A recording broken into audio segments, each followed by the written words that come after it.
അപ്പോൾ രാവിലെ തന്നെ കിച്ചൺ ഡ്യൂട്ടിയുടെ ഇടയ്ക്ക് നമ്മുടെ അനുവും ബിന്നിയും കൂടെ ചേർന്നിട്ട് അനീഷിനെ വളഞ്ഞിട്ട് ആക്രമിക്കുകയാണ് കേട്ടോ.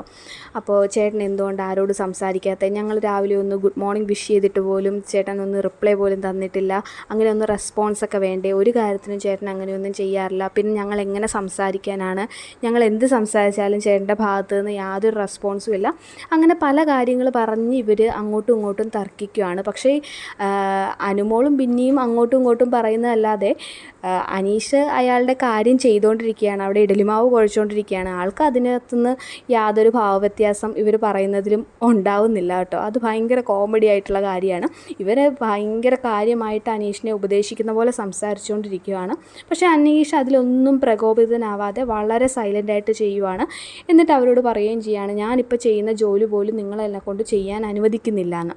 അപ്പോൾ പുള്ളി ഒരു ഒറ്റപ്പെടൽ സ്ട്രാറ്റജിയാണ് ശരിക്കും പറഞ്ഞാൽ അവിടെ എടുക്കാൻ ഉദ്ദേശിക്കുന്നതെന്ന് തോന്നുന്നു.